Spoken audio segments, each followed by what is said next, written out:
Hi guys, it's Teresa. Welcome back to my channel.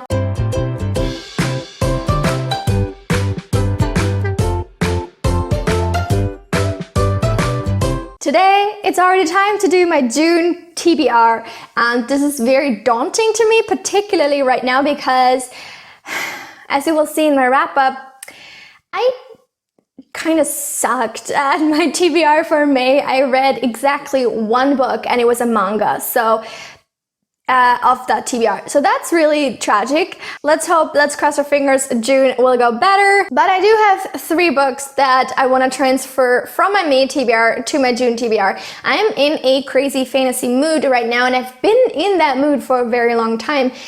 So I'm very scared that it's gonna stop soon, but right now I cannot be stopped. So I thought, why not pick a bunch of the fantasy books that were on my last month's TBR and just transfer them over here and hope that this time I actually read them. So here we have The Song Rising by Samantha Shannon, book 3 in the Bone Season series, as well as Grey Sister and Holy Sister, books 2 and 3 in the Book of the Ancestor series that have to happen. I also want to read another Conan because I kind of want to keep up a steady pace of reading Japanese books or mangas every month. So now I'm on to volume 91 by Gosho Aoyama. I should be able to read this. Hopefully I actually do. All right, and now to the rest of the books for my TBR. The first is a book I'm currently reading. I've started a little bit ahead of time, a little bit ahead of June, because I kind of want to use the momentum I currently have in reading fantasy books to tackle this somewhat daunting task. And that book is Ship of Magic by Robin Hobb. It's the first book in the Life Ship Traders trilogy, the second trilogy in her realm of the Elderling series. I've owned these books for years, I think now, but I have always procrastinated on actually picking them up. So this time I just was like, let's just do it. Not think about how long it is, how long it's going to take me to read, and let's just do it. And so far today I've read 66 pages. So, you know, it's definitely doable and I'm very excited. It definitely is taking me a little bit to get into it because it's completely different characters, a completely different setting than the first trilogy, and to be honest, I don't remember that much from the first trilogy, so I kind of want to refresh my memory a little bit, just unless there's like some Easter eggs or some sort of connection, which I assume there is somewhere to those books, so that I don't miss that. Yeah, I'm excited. So this trilogy is about life ships that are basically ships made of, what's it called? Wizard wood, a magical wood. And once 3 people from 3 successive generations of a family die on that ship, then it comes to life kind of, and it has a personality and is bound to that family, which is a really interesting and also strange concept, but I am quite excited to see where that goes, what that magic entails and all that stuff. And yeah, the writing so far is superb as always, and I'm excited to see where the story goes. Because I'm also clearly a masochist and like putting myself in situations that I probably will fail at, I'm also putting A Feast for Crows by George R.R. Martin on this list. I read A Storm of Swords. Difficult, so many S's. A Storm of Swords last month. And I think, is this book long? I think this is shorter. It's actually shorter. Oh my God, 978. Huh, easy peasy after those 1,128 of A Storm of Swords. But I have heard that this is very slow compared to the third one, so it might feel a lot longer than it is. But I have also downloaded the audiobook for this, so I'm hoping while I read that I can also again listen to the audiobook on the side to hopefully help me along. I kind of just want to keep up the momentum a little bit with Game of Thrones because the show is over. There's no real incentives, at least like exterior incentives for me to continue.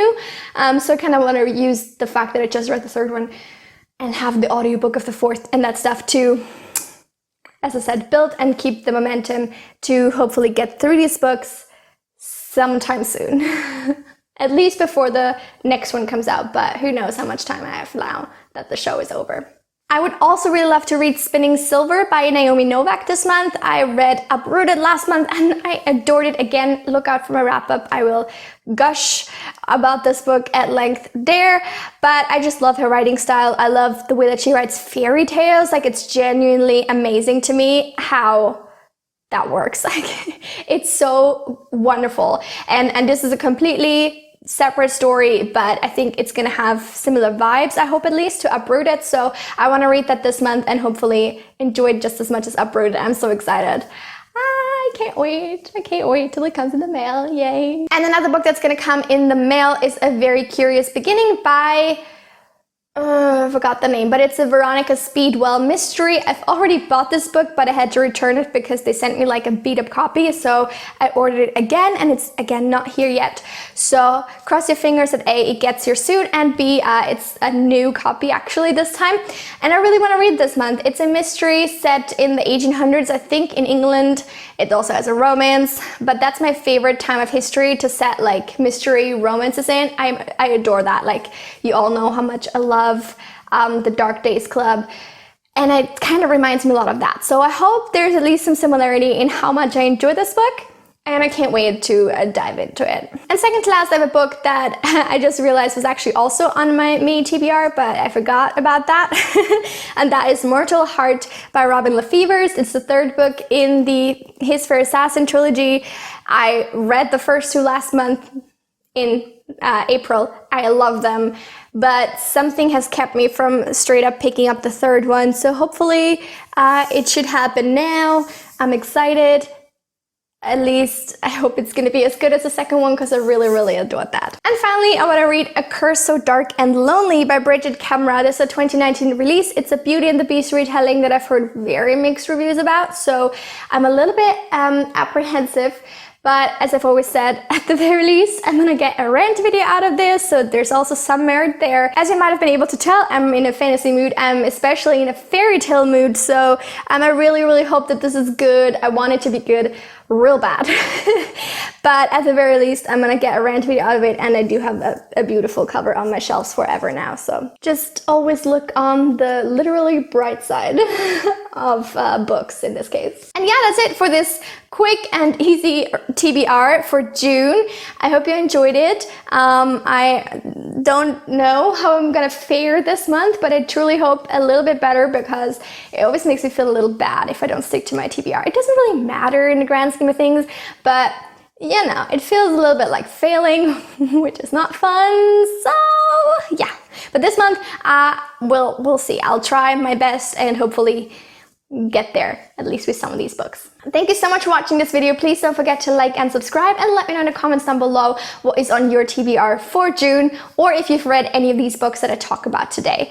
Thank you so much for watching. I will see you very soon with another video. Until then, have a lovely week. Bye!